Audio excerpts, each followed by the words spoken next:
Hi, my name is Colin Graham, and I'm the animation director on Watch Dogs 2. Today we want to give you a look at our free roaming demo and give you a more detailed look at the open world and the Bay Area. This video is recorded from an alpha build of Watch Dogs 2 running on PS4.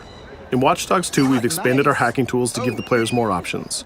By tapping and releasing the L1 shoulder button, we can do a contextual quick hack on this person. If we want more hacking options, we simply hold the L1 button while focusing on our target. Now we can see that there's 4 contextual hacks available on this car. Using the L1 button in 2 different ways allows the players to have fast access to the most common hacks, but it also opens up additional contextual hacks. This gives the player more hacking options than before. We've also added a NetHack view to the hacking toolkit, which allows you to toggle a digital filter to see the world like a hacker. We can easily pick out hacking opportunities and also pick out strange digital signals and data anomalies that are of interest to us. The orange signal indicates that there's a person whose digital profile has interesting properties for us to investigate. So let's take a closer look. When we're exploring the world, NetHack is a very useful tool to help us identify people or items of interest. It's a really good idea when you explore the open world to use your NetHack and look around, because you never know what you'll find. We can hack into his phone and read his text messages to get a clue about what's happening. As a hacker, it's really easy for Marcus to get someone's personal information. This guy's text messages indicate that he's experiencing strange behavior happening on his phone. He seems to think that it happens every time he comes to this exact area. Let's see what our DedSec teammates think about these strange signals. That felt like a rock star pose. Found something weird. Sweet! Get a picture. No, I mean, my MC catcher detector is going off. We really need to find a better name for that. Why? That's the technical name. My Stingray sniffer tells me somebody's leeching data off of people's phones below. Looks like the data's going to Coit Tower. See? Weird. Weird indeed. Marcus has detected that there's an illegal Stingray box deployed somewhere around Coit Tower. We now have access to a new DedSec operation, and we can track it with our DedSec app. You can do any operation you want in the order that you want, as long as you've discovered it and it's in your DedSec app. With the NetHack, we can see the Stingray box is deployed all the way on the top of Coit Tower. But since the tower is closed, we're going to have to find another way to reach it. Hey, you still have a little on your nose. In Watch Dogs 2, Marcus has some custom-built toys to play with, so we can just deploy our quadcopter and fly it to the top. Coit Tower is an iconic landmark known for its great view. From here, you can see the whole city is accessible. You can visit landmarks like Sutro Tower, you can explore Golden Gate Park, or take a drive across the bridge to Marin. You can sail the bay on a sailboat, or you can visit Alcatraz, or maybe take a selfie with the sea lions on Pier 39. You can also travel across the Bay Bridge to Oakland, or take the freeway south to Silicon Valley. You can also take your time and explore San Francisco's diverse neighborhoods like Chinatown, Castro, or even the Tenderloin. With the drone, we can easily hack into the Stingray box and track its source. This one is operated by Greystrom, who are illegally installing these boxes all across the city. The open world is full of opportunities like this DedSec operation. All you have to do is explore the environment using NetHack and the Profiler to find them all.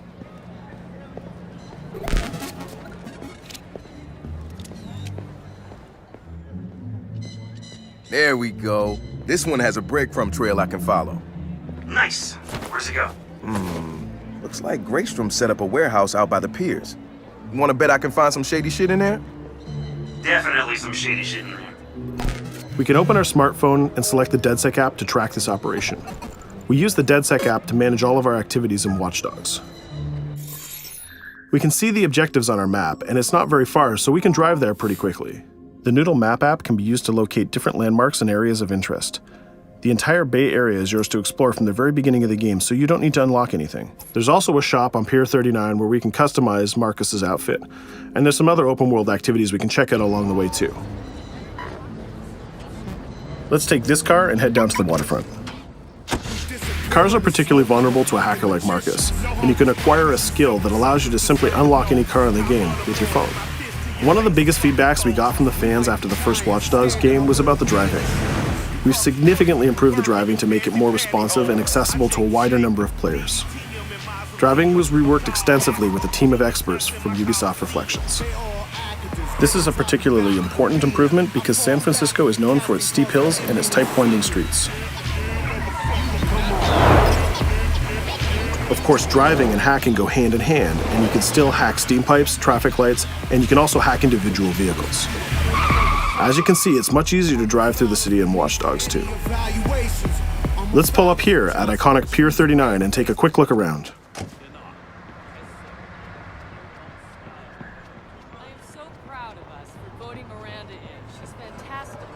Up ahead is a clothing store, so let's go give Marcus a new look. Each clothing store has the style of the people who live in that area, so as you travel around the world, you can start to build a wardrobe that's as diverse as San Francisco itself.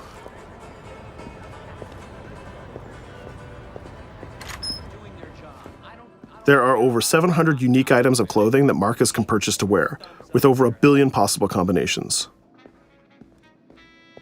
We can go into the fitting room menu and browse a selection of items found in the store. Let's start by switching up Marcus's jacket. Each item of clothing in the shop is handcrafted to fit Marcus's overall look. You can mix and match any pieces of clothing you want. You can change your hat, glasses, face mask, bag, shirt, pants, and shoes. There's some nice normcore hoodies in here, but I think we should go with the shirt with the giant skull on it. Let's take a look at what we got for shoes. Since people who come to Pier 39 are often tourists, we have styles of shoes that they would buy. We can go with these comfortable gator shoes or maybe some open-toe sandals. Or if you really want to make a statement, you can buy the awkward socks and sandals combo.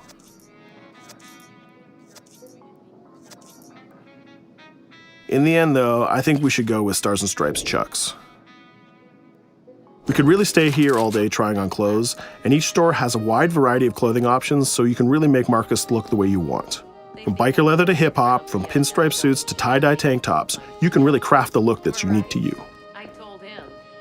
In Watch Dogs 2, you manage your activities from your smartphone. There's an app shop, a media player, the DedSec app, and a research app that allows you to develop new skills. Let's take a look in the app shop to find the ScoutX app. San Francisco is full of iconic landmarks, so as you explore the world, you'll find new ScoutX objectives in the app. Once we've installed it, we can find nearby landmarks and go check them out. When you visit San Francisco, there's so many great landmarks to visit. The ScoutX app will be like your tour guide in Watch Dogs 2. We're right near the crab statue on Pier 39, so let's go to that one right now.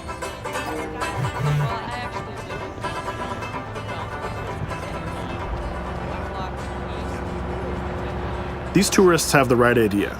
We'll just pop open our phone and select our camera and take a picture of this giant crab. Let's make it a selfie and use the California Vibe filter.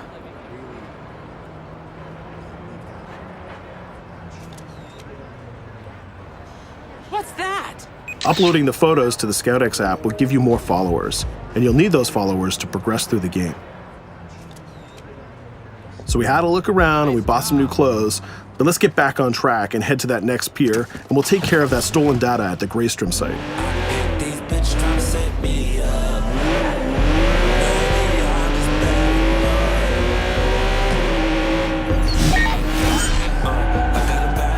We can see the objective marker in our minimap, and it's also displayed in orange at the end of the pier. Let's park our car past the scissor lift and go scout the place on foot. Operations in Watch Dogs 2 are almost always a free approach, so you can go after the objective from any direction. Let's start by getting into cover and scouting our enemies and see if we can spot the objective. From there, we can make a plan of attack. We can launch our drone and scout the area. We can use our NetHack view to see that there are guards patrolling the rooftop, and the objective is in a small office. There are also some civilian workers that might notice us, so we need to avoid them too. In the NetHack view, we can see that the door is electronically locked, but it can be bypassed by a junction box on the lower level. The connection is shown in a red line. Unfortunately, that box is protected by an armed guard and an attack dog. So we'll probably have trouble if we try to sneak past the dog in person, but luckily Marcus has another toy, which is the RC jumper.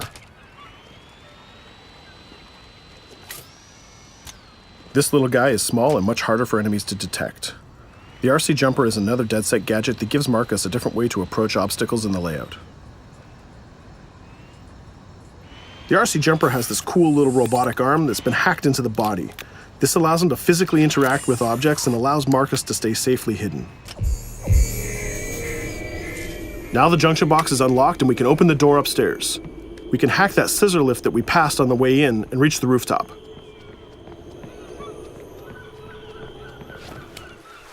By hacking into the OS of the scissor lift, Marcus can take remote control of it.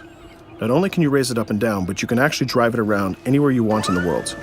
This level of control gives players total freedom when dreaming up an approach to a mission. Our first challenge is to get past the guard in front of us. So let's hack into the security camera and see how he might be vulnerable.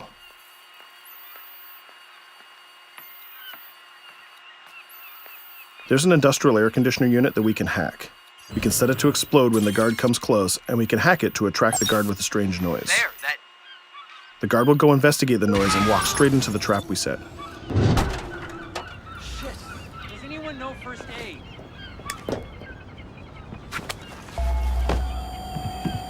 And just like that, we've taken out the guard, created a distraction, and slipped into the compound.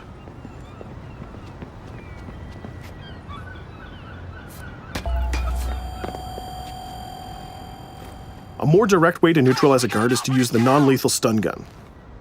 Marcus has an array of non-lethal tools and techniques, and you can complete the entire game without actually killing a single enemy. Since we already unlocked this door with our RC jumper, we can just quick hack it to open it.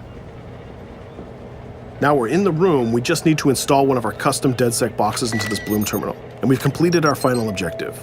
All that's left to do now is escape undetected.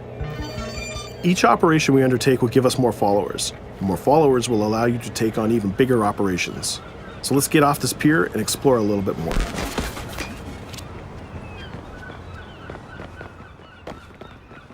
Tell me you fucked up their hardware? I left an expensive little present in their system, and they're going to pay for it. Damn, you sound like Jimmy Siska. Hell yeah!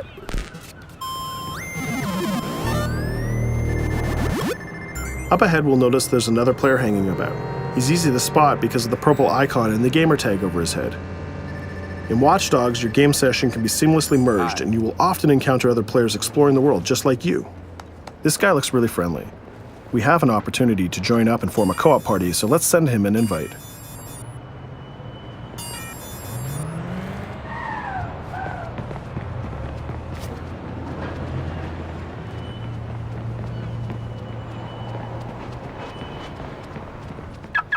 Now that we're joined in a session, we can complete co-op missions together and take on even bigger and tougher targets.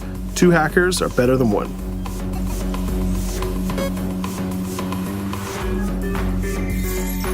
We're gonna head across the bay to Prescott, which is in North Oakland, to infiltrate a gang lair. We can get there by driving across the Bay Bridge together.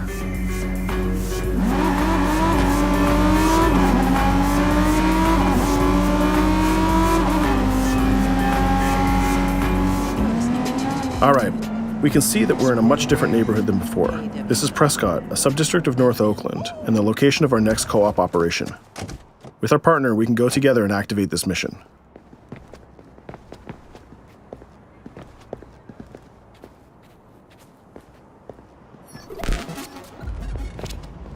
Marcus, we have operations popping up everywhere. Some of them are 2 hacker jobs. Where you need me? Sending you the coordinates. And Marcus, it works both ways. When you need help, fire off a call and we'll send someone your way for the assist. This area is a free approach, so we can tackle it any style we want. Since we're now 2 hackers working together, we'll cover our partner from the sky and help him out with some well-timed hacks. We can distract this guard by hacking his phone, and our friend will take him down very stealthily. We'll continue to scout the area and find more lookouts, like this gang member on the rooftop. We can automatically tag them, and once they're tagged, both players can see them. Our partner is going to sneak up on the rooftop and take out this guard, and we can help him with some well-timed hacks. If we use a contextual hack on this transformer box, we can attract the guard. Our partner has an easy shot with his stun gun from that distance.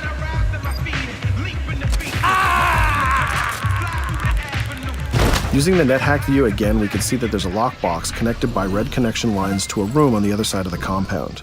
Inside this room, we see our 2 targets meeting up, and it's a perfect place to take them down simultaneously. We need to get that box unlocked and get into that room. As we continue to scout this area, we can see this compound has a lot more guards than the last one, and they look very heavily armed. We'll need to take care of these guards if we get detected. There's also a car parked in the garage, so we might need that to escape later. Let's go back to our friend and get him to disable that junction box so we can unlock the door to our target. The drone has a lot of flexibility and it's small and hard to detect, but the trade-off is that you can't physically interact with objects like this junction box. But it's not a problem for our man on the ground to do that for us. The signal lines have changed from red to blue, so now we know that we can open the doors and get to our targets. Scouting phase is done, so let's get up on that rooftop with our partner and get close enough to neutralize these enemies. We can hack these junction boxes and set a proximity trigger on them. They'll explode if an enemy passes through them, but they won't be triggered if we pass through them ourselves.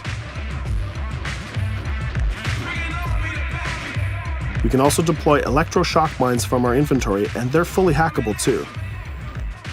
It's a good idea to leave traps for your enemies in case they try to flank you. Our partner is camped out by the door ready to rush into the room, but we're going to create a distraction first. We'll get into position behind these crates, and this time we'll launch our RC jumper. Once our partner opens the door, we'll zip in and create a distraction.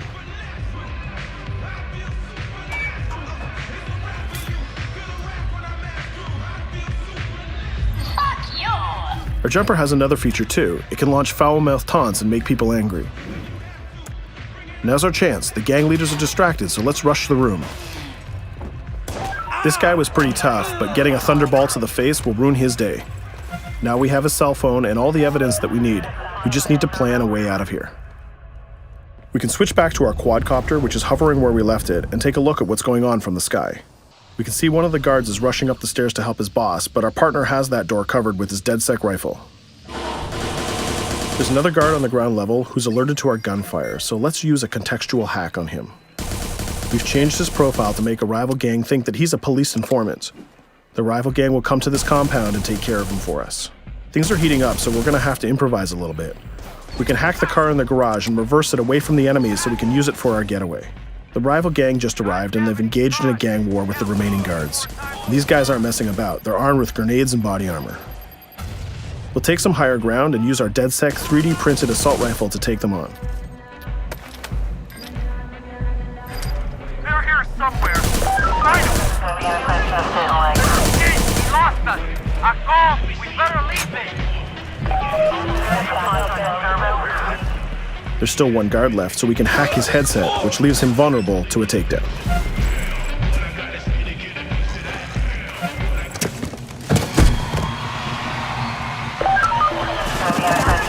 Let's take our stolen ride and get out of here before cops show up. And just like that, we're home free. We took down both gang leaders, we got the evidence we needed, and we triggered a gang war, and we escaped without getting killed.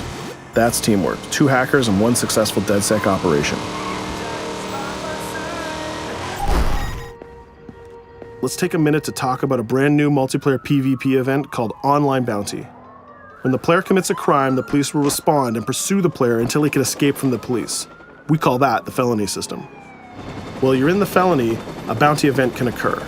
A bounty event allows up to 3 other online players to join the pursuit and try to kill the player for as long as the felony lasts. As the target player of the bounty, your objective is to evade the felony and the pursuing players. Rewards are given for neutralizing the hunters. And the objective of the hunters is to neutralize the target player.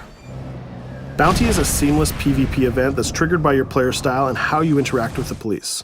If you are the type of player who's always in conflict with police, you'll have a higher chance of having a bounty placed on you. But if you can neutralize the hunters, you'll get additional rewards.